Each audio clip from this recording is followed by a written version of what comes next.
since this season is about the exhibition, it's like when you curate a show and they say it's a group show, and then you have a film in it, and then you think like, this is going to be the easiest thing to install. Gosh, yeah. But then the format is wrong, or the resolution is wrong, or the beamer, whatever, or the MP3 player wrong, or something is missing, or the wrong cable, or anything. Yeah. Like, that's the fucking most terrifying thing. Like, more media, or the more audio-visual media there is, the more complicated it becomes. Yeah, I mean, I think it's also, it's like the printer. Whenever you want to print something, the printer doesn't work. Do you ever find that? Always. But I think in this case it's user error. In the sense that it's us. In this case, I feel like it's me. There was less to be concerned about. Like, all we had to worry about was one Zoom recorder, and as long as we didn't move around too much, like, that was it. We didn't have to worry about 2 SIM cards, 2 Zoom recorders, 2 microphones.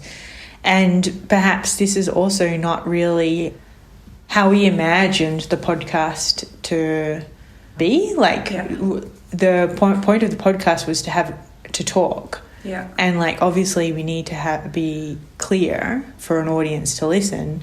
But I think that maybe even was not even it was not the goal. I feel like there was so many like background noises in our first season, like the rain or a dog bark or like some chains being pulled through the hallway while we were recording. And I feel like that sort of added to this glitchiness that I think we aimed for. Yeah. And I think once we mentioned that to Christoph Clarais, who did the design for our podcast, and then he made these like banners like with glitchy typeface and so on. And I feel like that was something we like to lo-fi. embody, really lo-fi. And then once we tried to quote-unquote professionalize with technology, like just everything goes wrong. Yeah. Everything goes wrong. Just to set the scene for our listener, it's not like we have like 2 massive microphones and somebody sitting next to us like checking the levels. Like, it's literally... Well, right now I'm using my iPhone, but you've got a very simple small Zoom recorder, and we have lapel mics. Yeah, and we are sitting around my kitchen table and not on squeaky chairs. Yeah. And not at the sound studio. But I do think it's interesting. Like, is this an indication of why we prefer being an independent curator? Do you know what I mean? Like, in the sense that we like to improvise to a certain extent. We perhaps like a more simple like infrastructure, and actually we're really interested in getting to the matter at hand, which is usually artworks. You know, we don't really want to apply for a job.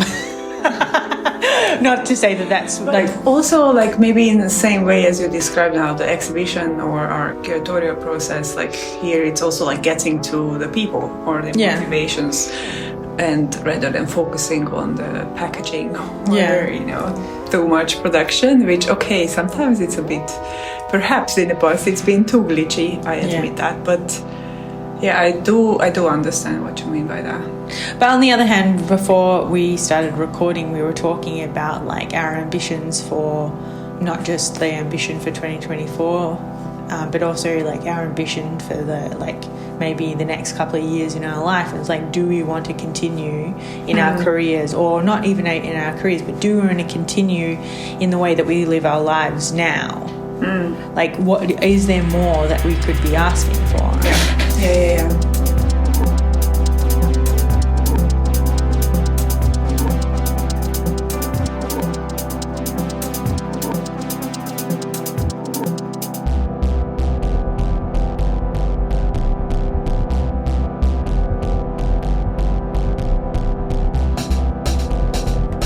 I hope this message finds you well. Hello everyone, we are excited to be back with the 3rd season of I Hope This Message Finds You Well, a podcast on curating, where I, Kris Dittel, and my friend and colleague Eloise Sweetman talk to curators about their approach to curating, how they began, and what they love about the profession. We've changed the focus a little bit this season. We'll be focusing our conversations around the exhibition. With our guests, we will discuss its status for curating and whether we take the exhibition format for granted. We want to dig deeper into the exhibition as a location for display and reception of artworks. We have also changed the structure of the podcast. We will start each episode with a short discussion between the two of us, where we address what's been on our mind lately, some secrets and curatorial questions that we felt we could express publicly. These short segments will be then, as usual, followed by the conversation with our guest. The first episode, however, is a little different. We wanted to introduce the focus of this season, the exhibition. In this first episode, we also return to some comments we received from listeners, where we are in our thinking about curating, the question of vulnerability in a professional setting, are feelings allowed in the exhibition space, and if so, what kind of feelings? We also share our perspectives on the exhibition and what we think the exhibition as a format can and cannot do. What I do like about podcasts is those ideas that come that you're like, oh, I hadn't considered that as a possibility for myself, or that's a good idea. Or in the case of some of the comments that I've received, and I think you've also received on the podcast, is how that, like, hearing people talk in an intimate way about something that seems so backstage. Yeah. Like, some people have said that they've really been confronted by. That's interesting. Yeah. Yeah, I guess we take it for granted to an extent, the way we work or think or communicate, and that's not so clear to the outsider. Who is the outsider? Like others? Yeah. What other feedback have you received about the podcast, or what did people tell you? I mean, it's mainly from artists. Artists seem to really like hearing, well, some people really like hearing curators talk about how they work with artists. It seems to me that a lot of the people have not had that conversation with the curators that they've worked with. And I don't know whether that is because you and I are less professional than we think we are.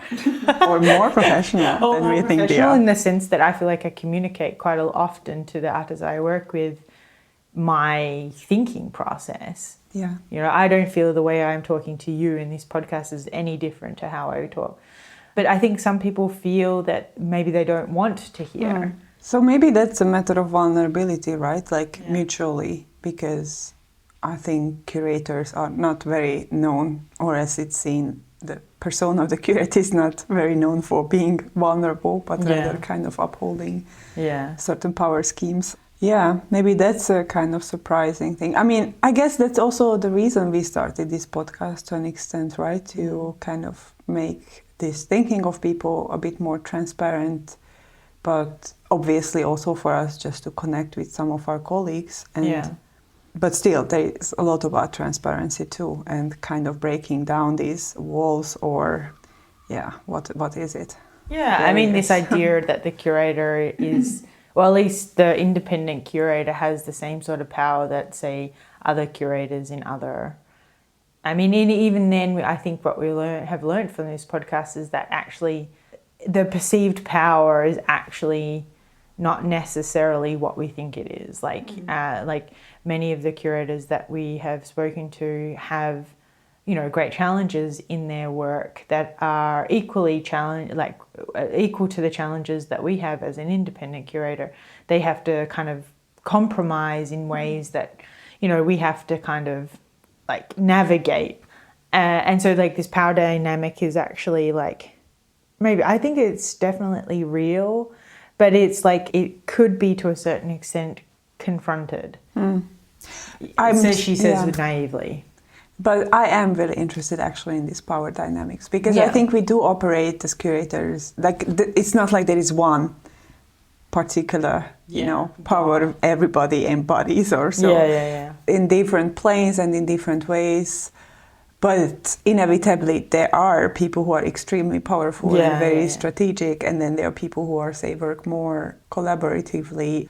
But I completely understand why artists are also so suspicious of curators. Oh my gosh, I completely understand that. Yeah. At the same time, oftentimes artists don't really reflect on their own power. And I think we spoke about that earlier, how, you know, oftentimes we work with artists who, in terms of what we define here as power, kind of access to certain material or immaterial resources and network, and their position in the art world is much higher than us. Yeah. And yet they feel threatened or don't understand the power imbalance, and vice versa. I'm sure, I made my own mistakes and stuff. Yeah. But I am kind of interested in this, how to distribute this power or redistribute it in a way that is not completely self-sabotaging, which I feel sometimes that's how it seems like what I'm doing, and it might be what I'm doing, Like certain decisions I made in my career definitely don't make sense. CV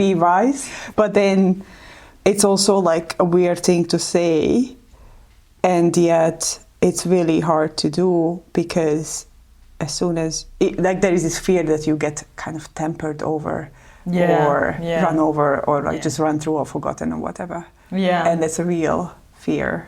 Yeah, I can't help feeling like this idea of the power dynamic, I can't help feeling that I am way more naive than I realize. I was just reflecting on as you were talking about what I just said, and I'm like what am I talking about? There's also very traditional ideas of what curating is in places that have a very particular funding structure or institutional structure, like in Australia, being an independent curator is far different there than it is here. And so somebody wrote a text in response to the book that I wrote, and specifically kind of poking fun. I don't know if they meant it in a fun way. I can't quite tell what they really think, because they didn't actually read the book, so they say. But they kind of make a point saying why does a curator think that they can have feelings in the exhibition when the underpaid and overqualified in-store people are doing all the work? And it occurred to me that never did I say anywhere in my book that I was an independent curator. I run this likely underpaid independent curator. Yeah, underpaid and overqualified, I would say. Well, maybe not overqualified, but certainly underpaid. And an independent curator has different tasks in different kinds of institutions. Certainly when I was working in a museum context, no way was I allowed to handle the artwork, particularly if they were very, very old. Yeah. But also that's because there's also a whole other group of people that are qualified and certified. So they had that training that I did not have, which is very different to, say, artist-run exhibition space where I and my colleagues are doing everything. And it's just, it occurred to me that I am always speaking from a very specific context, which is the Dutch one. Yeah. Even though I am Australian, my actual work has never been in Australia, curatorially. So this idea of power is really different. Yeah. Yeah. I still think curators are allowed to have feelings. I mean, everybody's allowed to have feelings. Yeah, but I think so. The idea of curators being robots is also. Yeah. Don't you think that's where does that come from? Yeah, that idea. I think again it's this persona of the never-resting, very powerful kind of post-Hansori or brisk curator. Yeah. No feelings allowed. Yeah, but when are feelings allowed? Yeah, but I find that also aren't often the more powerful people the more emotional ones, because they have the space to do that. Yeah. I would say that the people... that comes with power, right? Yeah, that exactly. You can also allow more feelings, but also bad feelings. Well, yeah, unhealthy, immature, emotionally immature behavior. That's not the sort of feelings I'm advocating for. It's a professional... What sort of feelings are we advocating for? Tell me. I think this vulnerability, maybe vulnerability is not a feeling, but maybe being able to speak honestly about an artist's work and being transparent about, none of these are feelings, I realise. I think of being, showing one's enthusiasm. And maybe if and enthusiasm can also be not just enthusiasm in a positive sense, but say if an artwork really moves you, I feel like in a professional setting, that's really hard. Have found it really difficult to tell an artist how much an artwork has moved me because it feels too real. It's like, it's weird. It's also like saying to somebody, you know, after they've done a performance, you know, what you've just done is like completely like, I don't even have the vocabulary, but I feel like often what we'll say to somebody who's just done a performance, like, well done. You remembered all of your words. And you say that also when you're disappointed or bored, right? Yeah, it's like, oh, that was so nice. Well lit. Great. Yeah. Well lit. You know what I mean? But like, I would say that a curator that can adequately and without emotionally dumping onto the artist, say what the artwork has done for them, and also what they hope that the work will do for an audience, and then report back to a certain extent the feelings of the audience, which actually I think is more important. Yes, definitely. But not to kind of use the exhibition space as a place to kind of like analyze one's own childhood trauma. Like, I mean, that's something I can do privately. Yeah. I feel maybe this is something I don't really want to say on the podcast, but I just have to say it in between us. I feel oftentimes, maybe in other fields too, but in the art world, oftentimes people who reach higher positions or more power positions don't necessarily have the kind of, say, training with people, or let's call it like in a bad word, managerial training that people in other fields would have. Yeah. So they do bring in their personal, you know, experiences and moods and misbehavior into the kind of professional setting. And anyways, in art, the kind of lines between the personal and the professional are really blurred. So I think that's where the trouble starts. That is also a sign of an unhealthy organization. Like, I can't remember where I heard this, but like an organization that regularly has yelling and high emotion, high negative emotion. I think even like high positive emotion can also be very impactful on a workforce like that, you know, where emotions swing from one, you know, from A to B or whatever. If the team is yelling at each other, that is an immediate sign of an unhealthy organization. So like when I talk about feelings, I also don't think I mean like negative. I mean, I think we're allowed to have negative feelings, but there needs to be a certain self-reflection to also understand that, also maturity. And this is something I really am trying to work on myself, because I also work with my husband. So like how to communicate professionally when we could easily go into a non-professional mode of communication whilst there are other people in the space. Like that is something we always are very careful of, because that is not the sort of curatorial feelings that I think are okay. But I also find myself being really, because I am a very enthusiastic person, which is something I pride myself on. I realize that when it comes to being honest with, say, somebody who's doing something that is not what we agreed upon, whether they're not doing what their job description is or what the artist has agreed for in the exhibition, I find it very hard to say it in an adult way. So like I have to find a different way of doing it. So emailing is much easier for me to do it. But like it's something that I have to constantly work on, because I can't, as soon as I see them, I want to smile. Like, no, I can't smile. Confront Eloise, be tough. Yeah, I have to be tough and be like, oh my God, I really want to. It's like, no, don't smile, Eloise. You're going to ruin your... Yeah, it's also like, how do you be professional with emotions? And I guess the robot thing is probably better. Yeah, well, better to an extent. But then, it also... There are two things I want to talk about. One is, since you brought up the organizational health or health of an organization, it made me think of how I admired, or I really was fond of, this way of working that I heard about from a group of curators who work at the Jindřich Chalupecký Society in Prague, who told me that they have, I think, monthly kind of therapy sessions as part of their job. and it's kind of a group therapy. And why I found it fascinating is because it's not something, oftentimes when there's a problem in an organization or, some kind of conflict happens, there is always, people trying to find a solution after, but it's most often way too late.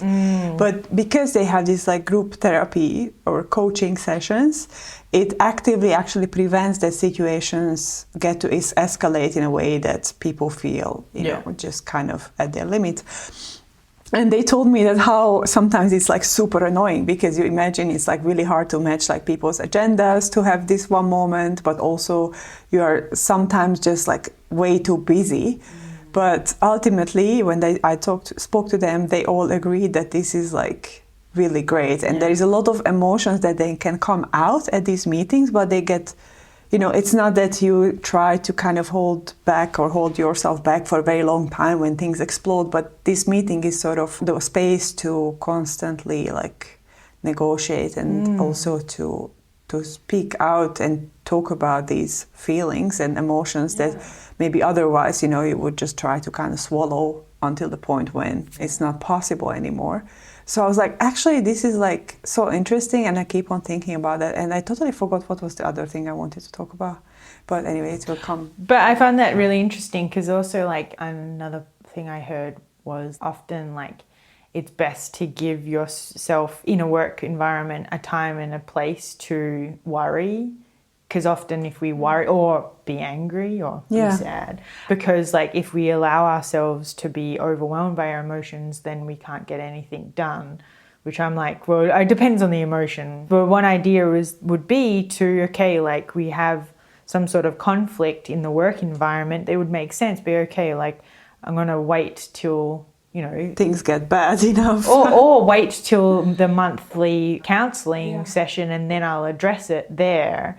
And rather, like, I'm wondering how it works. Like, I have no idea, but I imagine that you also learn through, like, on a longer term or horizon, like, ways of dealing with these issues. And then, because I think it's also kind of just breaking that discomfort within yourself to address these things with another person. So perhaps you will learn, or that would be my idea, like, what can happen at these meetings, that how to address these situations. Like in directly. The moment. Exactly. That's something I find really interesting. Like also how does the organization pay for the? I think it's kind of part of their. That's cool. Job. Yeah, I think it's really cool. I haven't heard about this elsewhere. No, me but neither. I find it quite an interesting way. Yeah, I feel like what's nice about that is that it allows and expects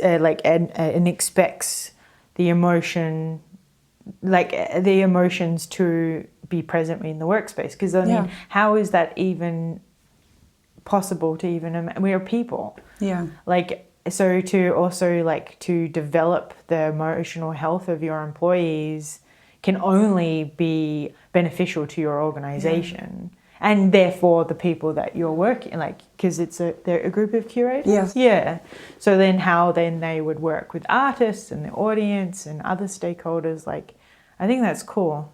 And, nothing is ideal, for sure. And I don't know the details of these sessions and their dynamics as a group, but I just found this idea, like, really interesting, especially that there is not some kind of problem-solving post, a blast like of emotions or post-conflict when oftentimes it's not possible anymore. Yeah. And also it could be something that could have been addressed so, like, when it was not a big problem. I think that's also knowing when is the right moment to kind of address an emotional situation.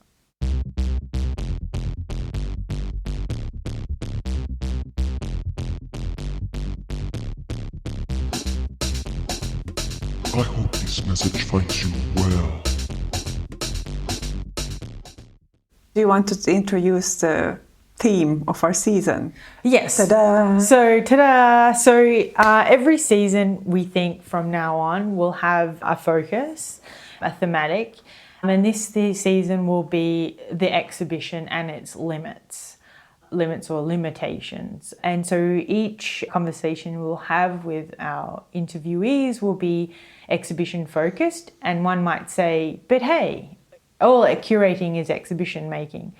I think from the previous seasons we have seen that is certainly not the case. Curating is much more and much less than the exhibition, and the exhibition also cannot do everything. So that is what we're going to talk about. We'll talk to the interviewees about maybe particular exhibitions that are important to them, how they perceive the exhibition, and both you and I, Kris, have different ideas of what the exhibition can and cannot do. Actually, I think it turns out we have a very similar idea. We're just coming from a different approach, or also different language. I feel like you speak about it in a different way. And what else? Is that everything? Would you like to introduce some of your approaches? Because I know you don't have to. But I was just thinking, because you talk a lot about like spaces to linger. Yeah. And the spatial aspect of exhibitions and the kind of constellations of things and effects that happen in space, if I may translate it this way. Yeah. But please correct me. Yeah. Yeah, I mean, I my opinion is the exhibition actually does and does not exist at the same time. Like, I feel like, we have the infrastructure, like the walls and the physical like space, but the actual exhibition is temporary and always being made and remade. I'm really interested in that idea.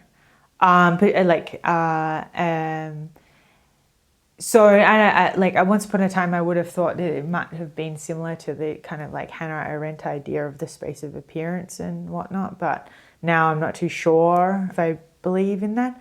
But I am interested in also that this exhibition as constantly changing.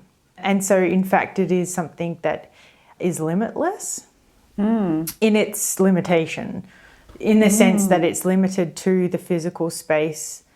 But I'm interested in how the exhibition actually can be leaking out of, time and space. So in the sense that, like, I'm really interested in an exhibition that is always present. So an example would be like, Shimmer worked with Joseph Grigley, an American artist who made a series of postcards based on his conversations with the Hearing Project. I'll put it in the show notes, all of that, the details. And in my opinion, because the postcards have been, and then there were 2,000 of them, the postcards have been distributed through the audience, and like they could be in the pocket, in the bag, lost in the mail, that because they are in circulation, that therefore makes the exhibition still present. And I think that's also similar to ideas of Felix Gonzalez Torres with his poster stack. So like that's a very basic, or not very, a very particular example. But right now I'm interested in the idea of the exhibition that lingers, or looking at, for example, Byung-Chul Han talks about in his book, The Scent of Time, The Art of Lingering, how the smoke of incense hangs in a space and then slowly dissipates out of the room. And it occurred to me that as an image is what I think the exhibition is. That is something that gathers slowly and then slowly leaks out, and then it is actually like can be represented or reconstructed in memory through the audience's experience of it, or our own experience of it. I don't think any of these ideas are new. I feel like this is something that many people have talked about. But that's all right. Yeah, I don't mind. I'm no me, ideas so are new. it's different. So like so I'm also thinking about that in terms of its physical manifestation, but what the exhibition can do in terms of a certain exhibitions often like deal with thematics, and I feel like I have a big problem with like the exhibitions turning things into, or curators and artists turning like important subjects into thematics that seems that they're almost like become a caricature of the actual reality that we live in. Yeah, right. Yeah. But that's maybe more the angle where I kind of enter. Which I find fascinating. So go ahead, tell us. I think I'm very interested in the politics of the exhibition as the format and medium and what is actually being mediated in that medium. And then the politics of exhibition making, and here thinking about all the people who have some stake in it, like the artists, the curators from the institutional point of view and so on. I'm also interested in the kind of very conditions of, and here is maybe I relate to what you say about the possibility of politics or any kind of social relation within that exhibition space or within the space of the visual per se. And I'm gonna kind of totally undermine myself, but I feel like sometimes I need to pose like totally difficult questions and drop the bomb, so just that I can actually think about it, because I feel like, so first of all, I'm interested in, let's backtrack a little bit. I have some notes here because I will like just mumble otherwise. Okay. But I'm interested in what happens actually between the process of art making and then exhibiting. Because ultimately, and this is the bomb, I think the moment things get exhibited, they are killed. And I don't think art happens in the exhibition space. And this is the bomb, and I'm sorry if anybody else feels offended or feels differently. I'm very open for the discussion, and more than that, I crave that discussion. Yeah. So I'm very, very interested in that, what happens. And this has to do with like spectatorship and representation and all these like big concepts that's like so many people for so long have been like chewing on. And yet we kind of keep on doing exhibitions as if, you know, that's something taken for granted. And we don't actually kind of take these discussions perhaps serious enough to also shake up this kind of understanding of what an exhibition is or what it can be. And then on the other hand, I'm also interested in, like, it's connected but not so connected. It is connected, what happens between the relation of the individual and the collective, because ultimately art is still seen, despite, you know, I like to think about it differently, but it is seen as something, a product of an individual or an individual like kind of singular thought, and yet it's a very, very collective process. The making itself, the exhibiting is like, you know, without questions. So I'm interested in this like role of the so-called creator and the kind of cultural framing of that. And yeah, so I guess these are all these questions that keep me busy. And there was a moment I actually, a lot of this thinking came after I read this interview, heard this interview with Cedric Folk, whom we interviewed in the first season, and he said that, not in our podcast, but in this other interview, that every exhibition should aim for the abolition of the exhibition itself. Yeah. And I kind of asked him about this in our interview in season 1, and he very diplomatically and nicely kind of explained his chain of thought, but it did leave a mark on me. And I remember him talking about wanting to work with artistic positions that kind of embody some form of refusal and getting out of the exhibition format, yet it kind of remains quite abstract. And I couldn't not think of this statement further. And using abolitioning the exhibition for me is difficult, because I don't want to kind of appropriate in this sense kind of a political language while I'm not sure that that's what I want to do. And also it would be a little bit not very genuine, because I still do like making exhibitions. But it does leave me with unresolved feelings. And I am not sure if, you know, a podcast is enough to resolve that, but I do want to think about these mechanisms and what we do and how we do, but maybe in a more specific way. Yeah. That's that. No, I mean, I find the first part of what you're saying really interesting, because like I think that's also what happens between the art making and the exhibition. I have heard artists really say that they feel like that move from the studio or wherever the work is made to the exhibition to be very violent for them. And it is a difficult space. And I think that's also for some artists why the curator is a problematic figure, because like it is that, you know, the how the work is conceived in the studio is not necessarily always right for the exhibition is not necessarily right for that work. You know what I mean? Like it's sufficient. It provides the bare minimum to what the actual artwork needs. But then also the artist needs the curator to be vulnerable, actually, to be able to actually understand that this is not an easy process. And I feel like sometimes, from the curator perspective, it's a surprise that the artist might not want their work to be shown necessarily. Right. You know, like, and it's like, but wait, what was the point of making the work? Well, the work is not actually meant for that particular exhibition or that context, you know, and if the relationship is not a solid one or one of trust, which I think a lot of them are not, the exhibition is not it doesn't do what the artwork needs it to do. I feel like hopefully that makes sense.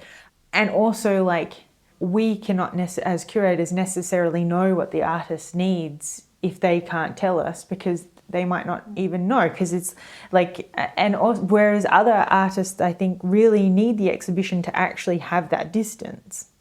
You know, they need to give, you know, basically shoving the artwork in the curator's hand and be like, you deal with it now. So then I can look at it from a distance and be like, okay, is that what I just did? And I think that's also really, particularly really with new work, of course. And that's also really difficult. I think a difficult time for a lot of artists. My understanding is that many artists feel really empty after the exhibition. You know, it's like, a lot of artists have also said that they wonder if that is the last exhibition that they're ever going to do. Do you feel that way, actually? Yeah, but in my case, I think it's slightly different, because Shimmer is a place where I'm doing exhibitions continuously. But in my own independent practice, yeah, and it's true, I don't have any shows at the moment, but I do worry, like, if, you know, the last exhibition I did was the last one, like. Do you worry, or do you feel more like settled? Because for me, every opening feels like a funeral. Yeah. Like, it's over. I don't like the exhibition period, to be honest. Like, I find, well, it depends on how close I am. If I'm in the exhibition all the time, I feel really close to it.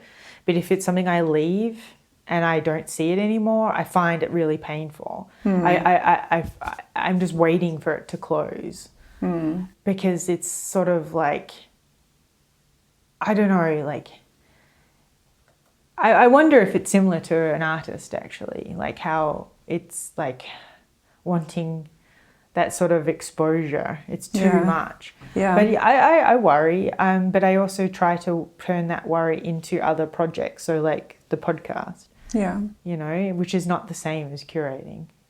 No.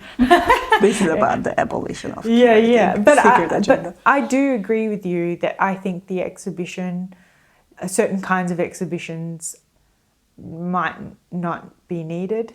I don't know if all exhibitions, because I think exhibitions are important for, you know, bringing people together. You know, and to be together around a particular object or, you know, material or ephemeral manifestation to kind of like help us think about ourselves and each other, you know. I don't think you can do it around a pen. What? I thought you were pointing... No, I was just like looking at my pen, the ink moving in my pen. I was listening to you. Yeah, well, no, but sorry. I feel like, you know, some might say, well, why couldn't we do that in a religious context. And I don't believe the exhibition for sure should be taking that sort of place. I actually would rather it not. And also, unless it's a cool new religion yet to discover. But I mean, I hate this idea that art should be worshipped, or that arts organizations need to go out and educate the unwashed masses. Please, I can't believe we're still having these kinds of conversations. Outreach. Yeah, I find it really problematic. And I think it, to some extent, gives way too much credit to the exhibition. And I'm not saying the artworks. This is different, I think. But the format. As a kind of... Yeah, it's not the same as, actual, I don't know, social work on the street. But it does offer a place for people to go to. I remember hearing when the energy cuts were happening in the UK, one of the heads of the Museum Association was saying on, I think it was the Art News podcast, that the museums, despite the cost that it will be to keep them running, need to stay open because they're public institutions, and if people cannot heat their homes, they need to go to the museum. I assume the museums are free. I don't actually know in the UK. In that case, I think there's the very important social role that these places have, but the exhibition is different to the bricks and mortar. The exhibition, I feel is sometimes put way too much pressure on to solve our problems. Yeah. And I think that's unfair. I think it's unfair on the exhibition. I think it's unfair on the artists. I think it's certainly unfair on the audience, because the experience of the audience in the exhibition is not necessarily immediate. Maybe it is for seeing going to a science museum and understanding how electricity works. Mm-hmm. But even then, as a kid, when I would go to the SciTech in Perth, it would take me some time to actually kind of process what I've seen, and why is it that when I touch this kind of ball with all this moving light that my hair stands up on its head. It's not immediate even in that sense. I think there is, we have urgent problems. We are living in an ecological crisis, an environmental crisis. I think it's unfair to expect the exhibition to solve that problem. And yet. Yeah, no, it's so interesting. Also, I want to go back to what you said about thematic exhibitions, because on the other hand, if you look at my shows or my website, whatever, if you Google me, I do kind of thematic exhibitions, and I do enjoy doing group shows. Or it's not mostly only exhibitions. There are, let's say, so-called projects or life projects that go on for many years and take many forms, but oftentimes the exhibitions are these kind of peak moments. Yeah. And one of the reasons I've been also thinking about this problem of the exhibition, so to say, is again has to do with representation, and very similarly to issues that you just mentioned. How can you talk about issues that are oftentimes personal and societal without kind of putting them on display and subject to the kind of violence of representation? Meaning, a good example is this last project I did called Unruly Kinships, together with my colleague Aneta Rostkowska at Temporary Gallery in Cologne, where this was one of the kind of core issue that we've been constantly discussing. So this exhibition was kind of about kinship and thinking about relations that are outside of blood relations, especially of the kind of Western modern of the nuclear family, and so on and so forth, which immediately presents itself to, the kind of very beautiful kind of representational aspect of look at this wonderful alternative, quote-unquote, ways of living. And how can you bypass that in an exhibition setting where whatever you add or whatever you place in the exhibition becomes some kind of representational form? And in that sense, we did understand these limitations, and to an extent, I want to believe that we managed to resolve that. But it is a problem, and I think this is what's happening oftentimes in these kind of thematic exhibitions, that there is this presentation without engagement with the life, with the kind of doing, with the practice. Yeah. And that engagement sometimes happens like structurally by, you support the practice, and maybe it's not like directly shown in the exhibition, but it is there in the mechanisms of working with someone and so on. I mean, there are many ways. But at the same time, I feel the exhibition is a space, like at the same time to produce these effects, the exhibition provides some kind of space where you can spatially and temporally and materially create these effects, right? Mm-hmm. So again, I love to be in this contradiction somehow. Yeah. But yeah, maybe I need more kind of input in there. I don't think this is something that can be easily resolved. No. I think also like, because it also could be that also you're an independent curator, so what you're curating is not actually a thematic, it is like your life. Mm-hmm. Well, temporary gallery is different because like you're also working with somebody that you've known for a very long time, so there's also a different kind of understanding. But if you were to take that exhibition to like say an institution that just wants to extract everything for whatever, because they want to be fashionable, cool.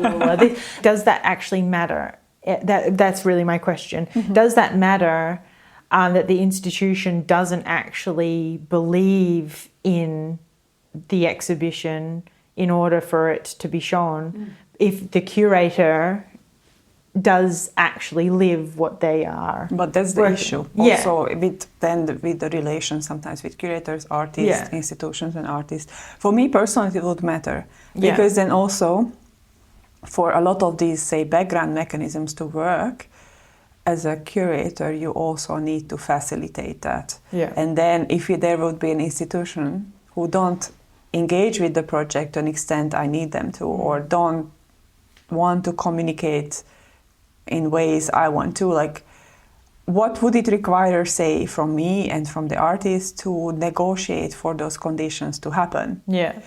This speaks very much in the abstract, but think about, like kind of longer term engagement with an artist which is not visible directly in the exhibition space. Yeah. So I guess this also has something to do with something we spoke about earlier, the kind of how to cultivate these relations and being able to kind of attune to someone's needs and wishes and ways of working, which I don't think can happen on a short term or in this kind of quick economy of traveling exhibitions, which you should see more and more, especially in the Netherlands. I see our large institutions produce less and less exhibitions and projects and research on their own, but rather kind of have these like big, mostly European traveling shows that kind of just land like UFOs. And in that sense, that's kind of, okay, now I drifted off. Let's go back to my little world, little tiny world where everything is slow and vulnerable. No, but, like the kind of engagement you need with an artist to actually understand those needs and then being able to negotiate for those needs or find ways to make space or for some practice or work to take place, then I think that cannot really happen on a short-term engagement or in this kind of opportunistic attitude like, oh, your show looks so cool, it drew so much audiences, let's bring it over here tomorrow. And that I don't think would be really right, or it wouldn't feel right. Thank you for listening, and we'll be back with another episode in 2 weeks. If you have feedback, we'd love to receive your email at ihopethismessagefindsyouwell@gmail.com. You can also follow us on Instagram at ihopethismessage and find us on SoundCloud under the same handle. The jingle was made by artist Natalia Sorzano, sound engineering was done by Nick Thomas, and our graphic designer is Christoph Clarais. And by the way, we launched our first I Hope This Message Finds You Well t-shirt based on Christoph Clarais' design, and you can purchase our shirts via Everpress, linked in the show notes.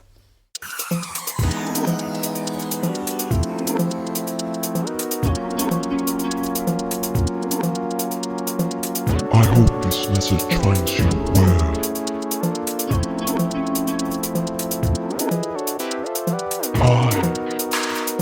hope this message finds you well. I hope this message finds you well.